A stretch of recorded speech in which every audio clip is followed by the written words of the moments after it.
Welcome to the Using the Whole Whale podcast, where we learn from leaders about new ideas and digital strategies making a difference in the social impact world.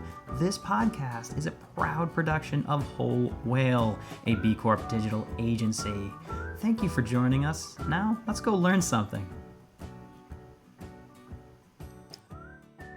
I got super interested in this company, and I'll tell you why. We had on a previous guest, which you may remember, Evan Ravitz, who is from Strength and Democracy, and he went on and on about a technology that I had not heard of, and that's rare because I feel like I am a superhero for remembering all manner of social impact technology, and this one is pretty impressive.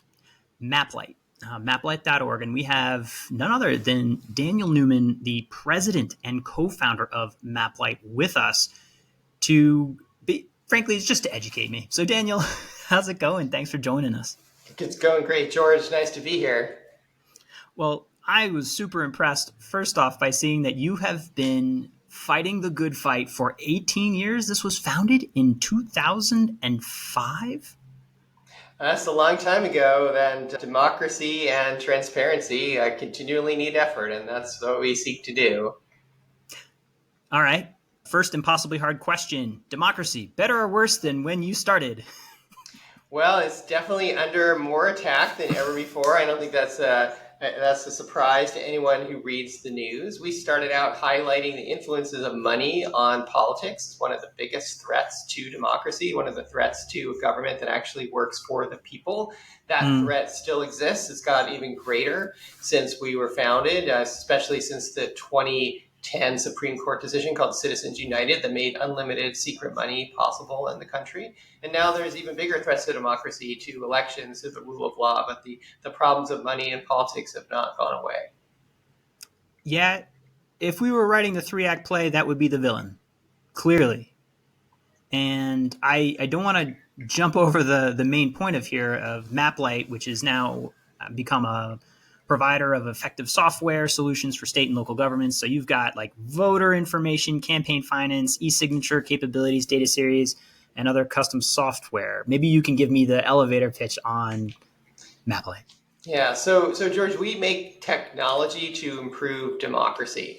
And we really focus a lot on state and local governments because they are the front lines of actually providing transparency to candidate political spending, for example, and really so many important other functions. And for so long, the existing technology providers, for-profit companies, have been naturally focused on the bottom line. In fact, is focusing on delivering products that are just good enough. And we really saw an opportunity to take databases of campaign finance that you can search for politicians, where they receive their campaign funds, useful to journalists, individuals, nonprofits holding these members of Congress and local officials accountable, and to really make something that's much better, make it transparency for real, so you can search for campaign contributions as easy as you search the web, not have to dig through old PDFs and paper forms like so many of these systems are.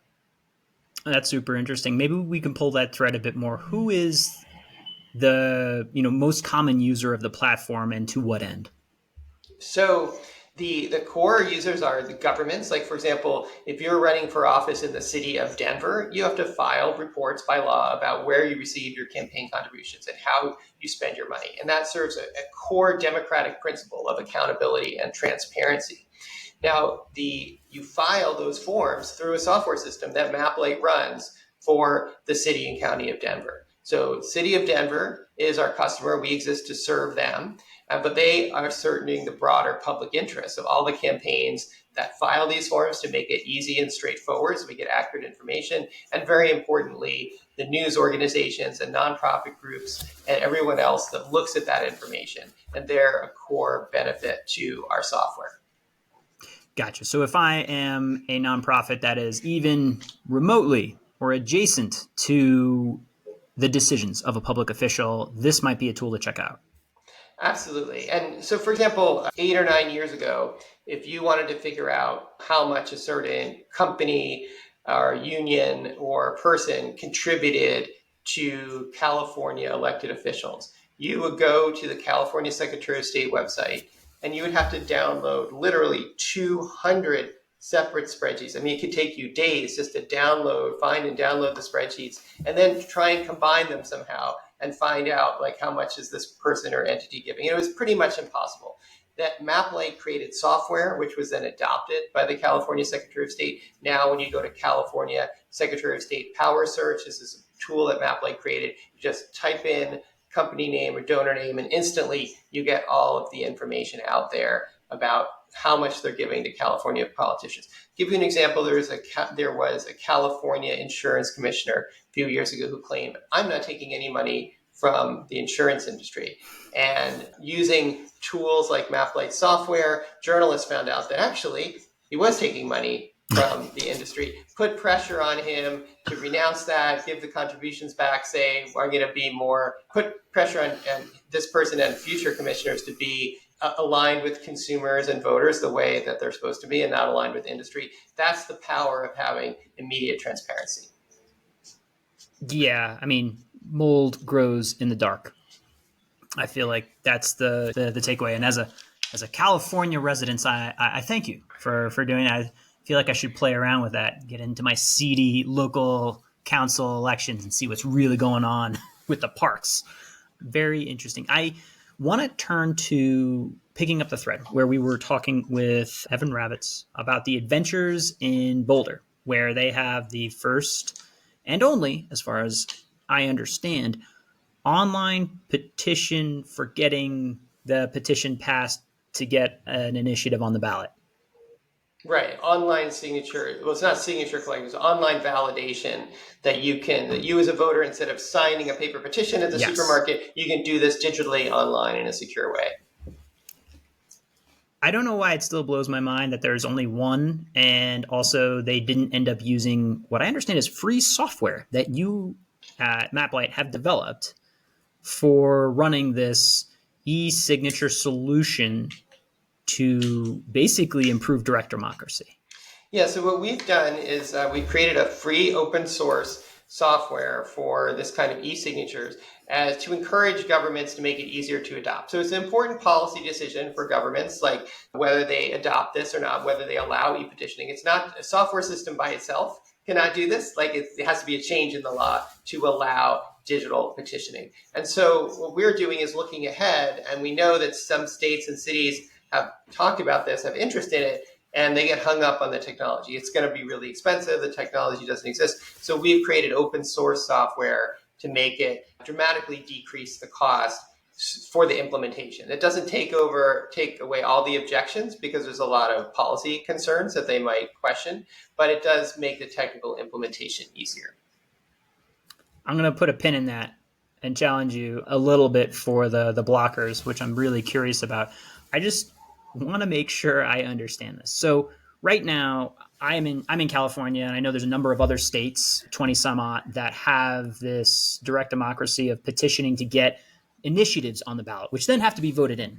But that process is actually very costly, as I understand it, because you have to, as you mentioned, get someone running around at a grocery store to say, all right, do you have the accessibility and mobility and privilege of being able to move around in these places, and then sign this document in order to get something on that ballot. Absolutely. And so it is extremely costly. And in practice, in a state like California and most other states, the only effective way to do this is with paid signature gatherers, because the number of signatures you need in a certain time frame is so great that there haven't really been successful all volunteer efforts, although there have been efforts that include many volunteers. So the promise of digital signature gathering is you remove the money variable from the equation. So like right now, the things that like I might go and vote on in California in the next election, all these ballot measures were chosen for me by interest groups that have a lot of money to spend, because otherwise they couldn't get it on the ballot. But gee, I have some questions that I'd like Californians to vote on. I have some proposed laws, but like myself and like all the people that aligned with maybe more democratic accountability for lawmakers, more transparency, like we would like to put some political reform measures on the ballot. But, you know, might not have the $5 million or $10 million that it takes to do that. And so the promise of digital petitioning is not just about political reform or any one issue, but it's to give the power of direct democracy back to what it was originally intended. It is a check that the people have on the legislature if the legislature is too captured by special interests. I mean, you look back just over 100 years ago to California when they instituted these direct democracy and made it possible. So the Southern Pacific Railroad controlled the entire state government. I mean, it was bought and paid for. They called it the octopus. It owned the newspapers. It owned so much land. There was the government of California would write checks from the government treasury directly to the corporation, essentially. Like it was, and there was rebelling against this, and people organized against this, and this was designed as a check on those special interests. And I think what we see now with paid signature gathering is it still puts this tool too much in the hands of the wealthiest special interests, rather than what it should be, which is a tool that you need a lot of people and a lot of political organizing to make work, but you shouldn't have to get a lot of money as well. And you threw out quickly the cost of $5 million to $10 million to get a ballot initiative on there. So getting those signatures. Yeah, not including the campaign cost. Yeah. Wow. Yeah. And so turning back to the free technical solution, there was a concern, it seemed like, in the narrative of our last interview when we were talking about it, around security. And frankly, if I don't pay for it, I'm just sort of mock arguing here, but if I don't pay for this thing, if it's open source, can it be hacked? What do you say about the security concerns of your particular tool?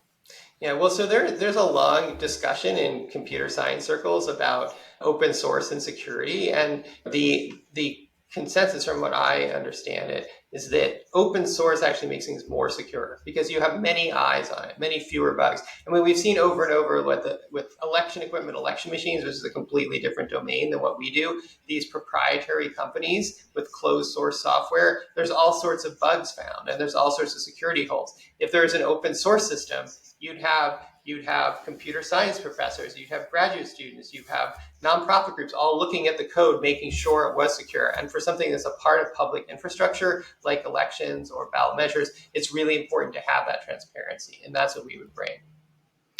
And then on just the voter level and potential for voter fraud, right? Could I just, hey, here's my address. You know, the old dead people are voting. How do you verify authenticity of a vote? Yeah, that's pretty straightforward. It matches it up to the voter file, and depending on the state or city, they get to choose how they want to validate. They can do it with a driver's license number. They could do it. We're a fan of, you get a postcard in the mail, so you have to wait a couple days. It's sent to your verified address in your voter file. So there's some authentication step. It's not something you can do only online. So it seems like there's a escalating level of security for at least that authentication layer that the user, the city, the municipality could choose. That's right. Now, and what we're doing, to be clear, is putting a name on a petition. It is not electronic voting. And I, in fact, am not a fan of electronic voting for safety and transparency reasons. But when you put a ballot, when you sign a petition to be on the ballot, that is public record in most states, like who it is that signed the petitions. And then digitally, it works the same thing. So it's possible to generate a report from our system that shows all the citizens who signed to put this on the ballot. So that's a really effective guard against any kind of security problems, because if there's some kind of glitch and someone's name's on the list and they didn't really do it, like that is very easy to determine.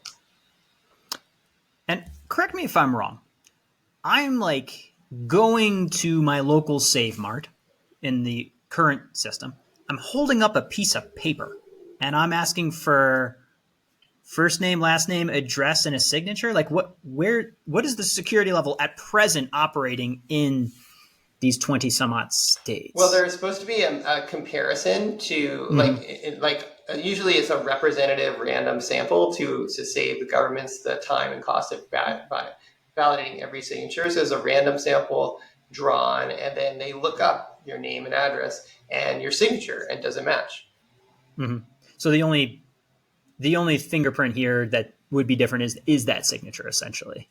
That's right. And again, it's public information. So it's not like a big security issue the same way that like secret ballot electronic voting would be, where there's no way to tie it back. So with petitions, it's all out in the open who's doing it. And so there isn't really like so much security problems of verifying it. Yeah. I do feel like there is a hint of irony in you not being comfortable with digital voting for the actual piece, but I respect people that can draw lines that aren't perfectly straight. Yeah, and I don't think, I think if voting was transparent and you know how everyone voted, it's a different situation. But we have a secret ballot for good reason. And with that secrecy means that there needs to be a verifiable, auditable paper trail. Doesn't mean you couldn't use like Los Angeles to develop its own public-oriented voting system. There's electronic terminals that fill out the ballot for you, but there's still paper trails that can be audited. And that's the kind of thing, it's just too important to be something that's obscured. It's the transparency that really, it's not the technology or the lack of technology. It's it's the transparency that drives it. Yeah. Okay. I could push harder, but that satisfies me. I want to challenge you though on you're pushing out in your assumption that like the technology is too expensive, therefore municipalities and states don't want to switch to electronic petitioning, because you have had your software out for at least 5 years, right? When did you come out with it? Yeah, we came out with it. I was a couple of years ago, about 5 years. Yeah, but I don't. At least 2018, right? Yeah. The problem is not the too expensive is not the only barrier, but it's one of the barriers. And so, as a technology-focused nonprofit, that is where we contribute. Like so many things about democracy, there are so many pieces that need to happen. We need to change the policies, but we also need to make sure the implementation is effective. Like let's talk about the California Secretary of State example I mentioned earlier. There have been good laws passed to make it transparent where politicians get their money. But if the only way to really access that information in practice is to download 200 separate spreadsheets and it takes you several days to answer one question, like that's an implementation problem that also needs to be solved. And so we're really focused with the software on the implementation piece, but that is not everything that needs to happen. Mm-hmm. It was something interesting to me because I know many nonprofits, C3s and C4s do partake in lobbying efforts. They are trying to change the way local government operates in the way that helps their public interest cause. It's curious to me that removing this friction wouldn't be a super helpful step. And I am not that smart. And I'm sure they have thought of it. And it seems like the sticking point is, let's say I'm a progressive organization being like, oh, if we could only get more ballot initiatives on for the arts or for, let's say, a women's right to choose or access to fill in the blank, so too could my enemy or my counter on the other side easily get petitions passed and muck up the ballot initiative. How much do you think that is this undercurrent of friction for the adoption of digital petition solutions? So I think there's a couple points of friction. So first of all, the interest groups that put measures on the ballot, overwhelmingly corporate influence, but also union groups are a big player in many states. Like they are all nervous to change the system from how it is because the result would be uncertain. They don't know if it would give the other side an advantage or not.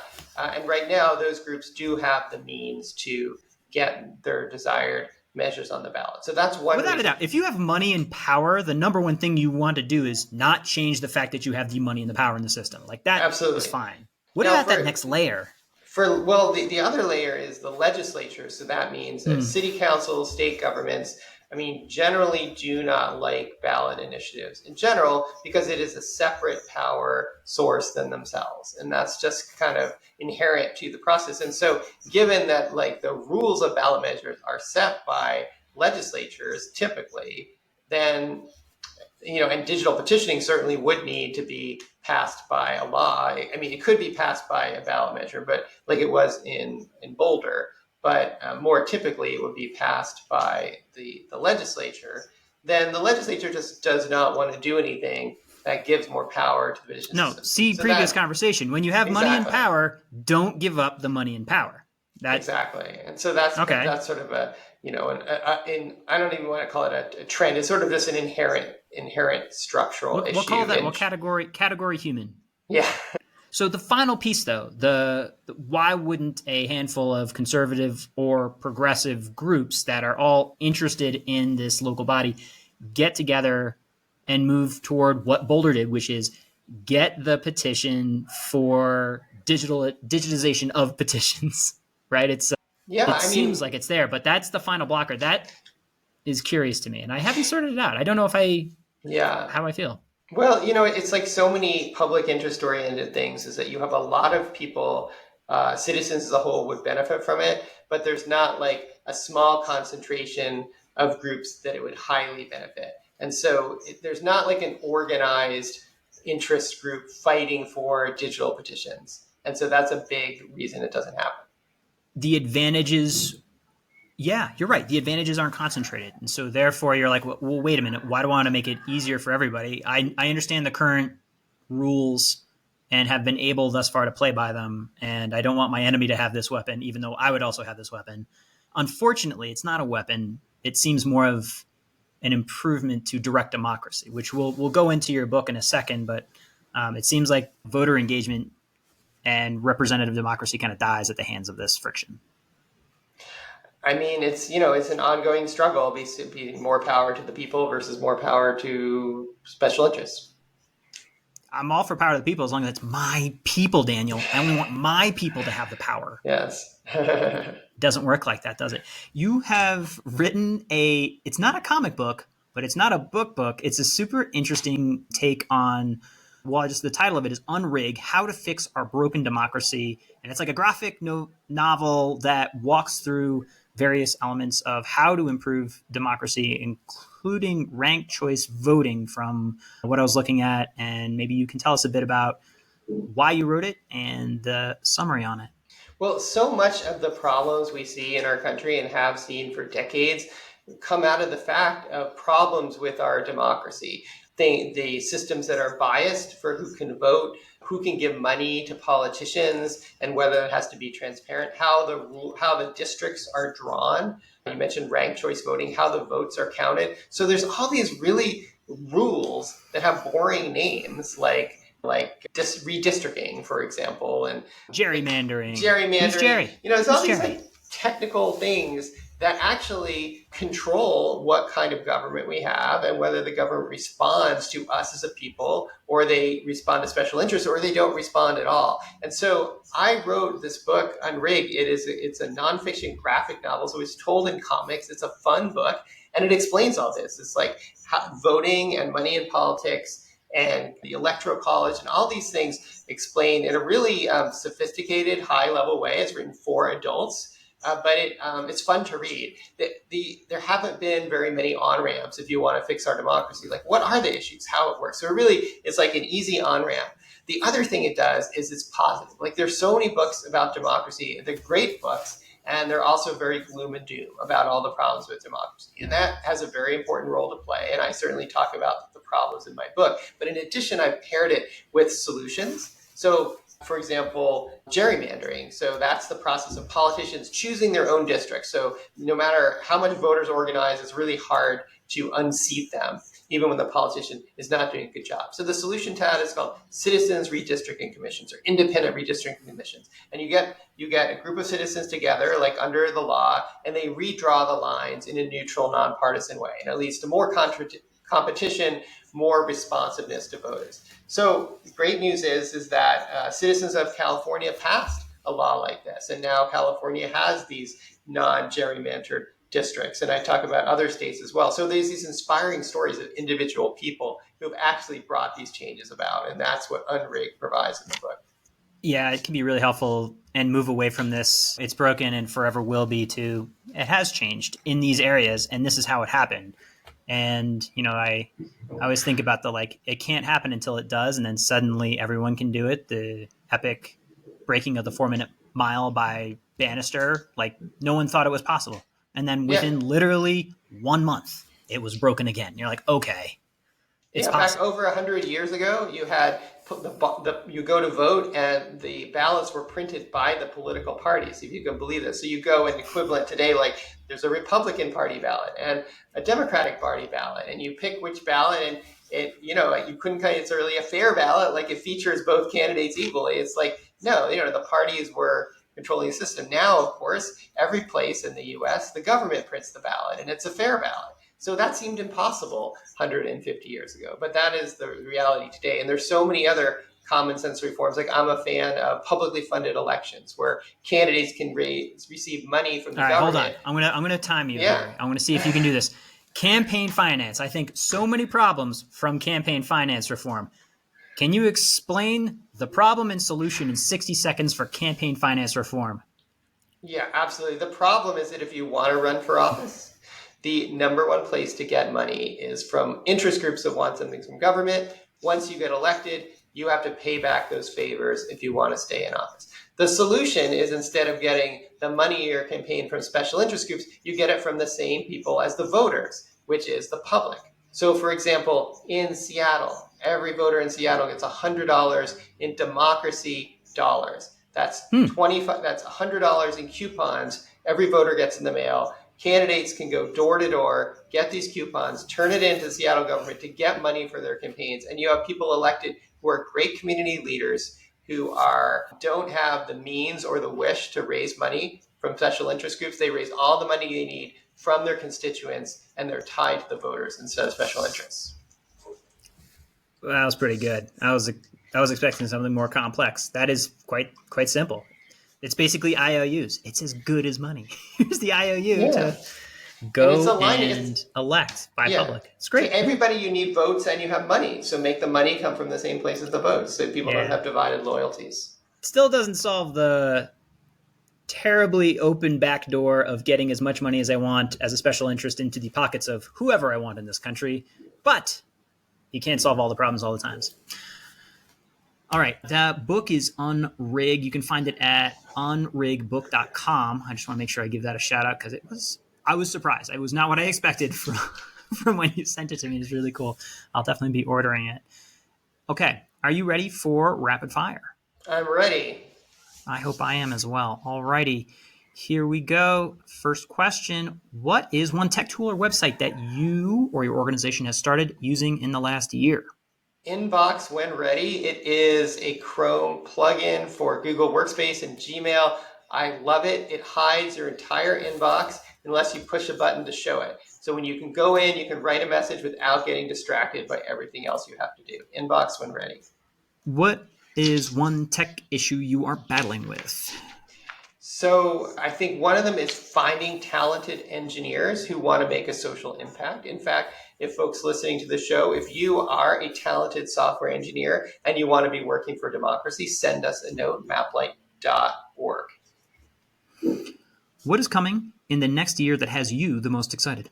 I think it's more cities and states using MapLight's transparency software. We want to make that the standard for the whole country for transparency of where your politicians get their money. Talk about a mistake that you made earlier in your career that shapes the way you do things now. So George, I'm characteristically optimistic, and I'm optimistic about how long things will take and how much they cost as well. That's led to some scenarios and planning that didn't work out as I had hoped, but there's been an easy solution that I've been using for the last 20 plus years, which is surround myself with people who are really good with the spreadsheets and the planning and the details. Do you believe nonprofits can successfully go out of business? Absolutely. I think sometimes that happens with a merger. There was one fine merger recently, a group called the National Institute for Money and State Politics that collected all the campaign finance data from all 50 states, merged with another great group called Center for Responsive Politics that did the same thing for the federal government. Now it's one organization called Open Secrets, and you can search both federal and state campaign finance together. We're big fans and users of Open Secrets. The reporting that comes out of there is top notch. Absolutely. All right. If I threw you in a hot tub time machine, don't ask why, back to the beginning of, let's say, 2005, when you were starting MapLight, what advice would you give yourself? I think it's always think of the larger network. Like, none of us working on social impact and at nonprofits are doing this in isolation. We all only exist because there's a large network of people that want us to succeed. And just to always bring it back to that larger group of people in terms of communications and fundraising and who we serve. What is something that you think your organization should stop doing? I've been thinking for a long time, I'm questioning the business value of social media for organizations. And I know it's just been an assumption for years that you have to post regularly on Facebook, you have to post regularly on Twitter, now X. Obviously some people are questioning that assumption. And I've certainly been questioning it. It's it takes, for any nonprofit group, they're limited resources and you can't do everything. And so I am questioning, like, what does social media actually get us or any nonprofit group? If I were to give you a magic wand to wave across the industry, what would it do? It's really to have multi-year support from funders. And I think if you look at the anti-democracy forces that have been rolling back voting rights, making money in politics more opaque, they have been funded, groups that have been funded for years at a high level by funders who are very patient, and they have really been getting results after 40 or 50 years. And so pro-democracy forces need to do the same. What advice would you give college graduates looking to enter the social impact sector? Pay attention to the financial elements for yourself. Like, the more you can afford to live on somewhat less money, it gives you more career options. The nonprofit space as entry level, unfortunately, like, is often not the best paying field. So if you can figure out ways to get in the door and you prove yourself, it can provide a really good opportunity to move up. What advice did your parents give you that you either followed or didn't? Take a real problem-solving approach to things and don't look at it in an ideological way, but think about, like, where you can actually fix the problem. What's your favorite question to ask people? What's your vision for a positive future? All right, Daniel, thank you for the time. Final question. How do people find you? How do people help you? I say you can find us at maplight.org. You can drop me a note. I personally do read everything that comes in. And you can check us out at unriggedbook.com. And the thing you can do to help most of all is get involved with an organization fixing our democracy. Like Common Cause is a great group. They have chapters in many states, the League of Women Voters as well. And connect with a campaign or a group or a cause that's already going on that's focused on fixing our democracy. No better time than about to move into the election cycle engine that's going to tee up, so I think it'll be top of mind. I appreciate the work you're doing and the solutions that you're offering to fix democracy. Thanks, Daniel. Thank you, George. This has been Using the Whole Whale podcast. If you want to keep learning more about these topics and others, head on over to wholewhale.com/university to keep learning with us. Thanks as always to GregThomasMusic.org for his tunes that underwrite our tracks. They're fantastic. Hope you're doing well, Greg. And just a reminder, subscribes really help us on any platform that you listen to us on. Please give a thought to click and subscribe, and maybe even a comment, because we like hearing from you.